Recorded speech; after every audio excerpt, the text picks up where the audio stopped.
भारत के राष्ट्रपति रामनाथ कोविंद ने उत्तर प्रदेश विधानमंडल के दोनों सदनों के विशेष सत्र को संबोधित किया। इस अवसर पर बोलते हुए राष्ट्रपति ने कहा कि उन्हें दुनिया के सबसे बड़े लोकतंत्र के सबसे बड़े राज्य विधानमंडल के सदस्यों को संबोधित करते हुए बहुत खुशी हो रही है। उत्तर प्रदेश की सामाजिक, सांस्कृतिक, आर्थिक और भौगोलिक विविधता इसके लोकतंत्र को और भी समृद्ध बनाती है। इस राज्य की 20 करोड़ से अधिक की आबादी अनेकता में एकता की बहुत अच्छी मिसाल पेश करती है। राष्ट्रपति ने कहा कि बाबा साहब अम्बेडकर कहा करते थे कि हमें भारतीय लोकतंत्र के बीज पश्चिमी देशों से नहीं मिले हैं, लेकिन यह भगवान बुद्ध के समय में गठित संघों के कामकाज में दिखाई देता है। प्राचीन काल में भी कौशाम्बी और श्रावस्ती में ऐसी लोकतांत्रिक व्यवस्थाओं के उदाहरण थे, जिनका जिक्र डॉक्टर अंबेडकर ने संविधान सभा में अपने भाषण में किया था। राष्ट्रपति ने कहा कि सदन में मौजूद जनप्रतिनिधि उस प्राचीन लोकतांत्रिक विरासत के वारिस हैं। यह उन सभी के लिए गर्व की बात है,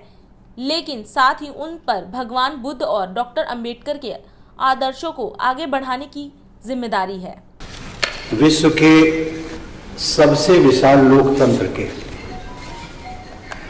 सबसे बड़े राज्य के विधानमंडल के सदस्यों को इस महत्वपूर्ण सत्र में संबोधित करते हुए मुझे विशेष प्रसन्नता का अनुभव हो रहा है।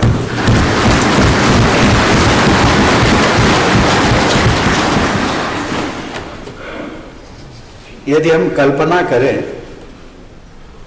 यूरोप के 3 महत्वपूर्ण लोकतांत्रिक देशों की बात करें, जर्मनी, फ्रांस और यूनाइटेड किंगडम, उन तीनों की जनसंख्या को मिलाकर जितनी उनकी कुल आबादी है उतनी अकेले उत्तर प्रदेश की है। उत्तर प्रदेश की सामाजिक, सांस्कृतिक, आर्थिक व भौगोलिक विविधता यहाँ के लोकतंत्र को और भी समृद्ध और मजबूत बनाती है। उत्तर प्रदेश की 20 करोड़ से अधिक की आबादी अनेकता में एकता की हमारी सांस्कृतिक विशेषता का बहुत अच्छा उदाहरण हमारे सामने प्रस्तुत करती है। इस महत्वपूर्ण राज्य में आप सबका जनप्रतिनिधि के रूप में निर्वाचित होना विशेष महत्व की बात है। इसलिए मैं आप सभी को भी अपनी हार्दिक शुभकामनाएं और बधाई देता हूं। ऐसे करके अब उस परिसर में जाने पर यह एहसास होता है कि महात्मा गांधी ने सन 1916 में काशी विश्वनाथ मंदिर की अपनी यात्रा के संदर्भ में जो कहा था कि वहाँ की सकरी व गंदी गलियों तथा व्यवस्था के विषय में जो असंतोष व्यक्त किया था, उसे प्रधानमंत्री जी व मुख्यमंत्री जी ने दूर कर दिया है।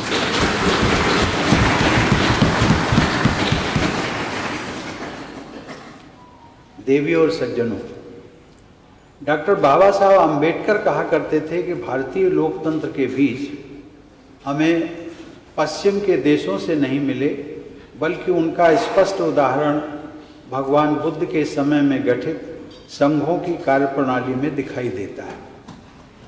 आज के उत्तर प्रदेश में स्थित कौशाम्बी और श्रावस्ती में प्राचीन काल में ही वैसी लोकतांत्रिक व्यवस्था के उदाहरण मौजूद थे, जिनका उल्लेख डॉक्टर बाबा साहब ने संविधान सभा के अपने ऐतिहासिक भाषण में किया था। आज आप सभी जनप्रतिनिधिगण उस प्राचीन लोकतांत्रिक विरासत के उत्तराधिकारी हैं। यह आप सबके लिए गौरव की बात है। साथ ही आप सबके ऊपर भगवान बुद्ध की बात है। साथ ही आप सबके ऊपर भगवान बुद्ध और बाबा साहब डॉक्टर अंबेडकर के आदर्शों को आगे बढ़ाने की जिम्मेदारी भी है।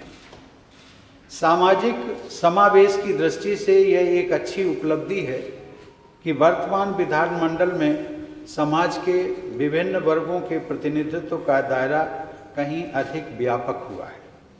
लेकिन मुझे बताया गया है कि उत्तर प्रदेश की विधानसभा में महिला सदस्यों की संख्या 47 है, जो कुल 403 सदस्यों का लगभग 12% है। इसी प्रकार कुल 100 सदस्यों वाली उत्तर प्रदेश विधान परिषद के सदस्य वर्तमान 91 सदस्यों में महिलाओं की संख्या केवल 5 है, जो आज की तारीख में लगभग 5.5% है। महिलाओं के प्रतिनिधित्व में वृद्धि की व्यापक संभावनाएं हैं। ये आप सब पर निर्भर करता है कि इस संभावनाओं को हम कैसे तलाशें और कैसे सुधार करें। आदरणीय सदस्यगण, इतिहास के हर दौर में उत्तर प्रदेश एक अग्रणी राज्य रहा है। भारत की संविधान सभा में भी सबसे अधिक प्रतिनिधि इसी राज्य से गए। यही नहीं, यहाँ के प्रतिनिधियों का योगदान भी उच्च स्तरीय का था। उन प्रतिनिधियों में पुरुषोत्तम दास टंडन, जवाहरलाल नेहरू, गोविंद वल्लभ पंत, हृदयनाथ कुंजरू, बीवी केसकर, पद्मपत सिंघानिया, जॉन मथाई, हसरत मोहानी, श्रीमती कमला चौधरी, आचार्य जेवी कृपलानी, महावीर त्यागी, श्रीमती पूर्णिमा बनर्जी तथा रफ़ी अहमद किदवई जैसी अनेक प्रतिभाएं शामिल थीं, जिनमें कुछ के ही नामों का उल्लेख मैंने किया है। राष्ट्रव्यापी राजनीति के संदर्भ में उत्तर प्रदेश के लिए इससे बढ़कर गर्व की बात क्या हो सकती है कि इस राज्य से लोकसभा के लिए निर्वाचित सांसदों में से 9 प्रधानमंत्रियों ने अब तक देश को नेतृत्व प्रदान किया।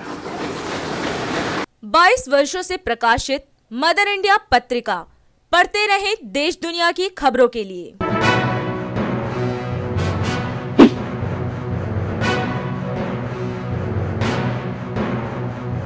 26वें वर्ष में आपके लोकप्रिय समाचार पत्र इंडिया दर्पण का प्रवेश। आप देखते रहें अपने क्षेत्र की खबरें।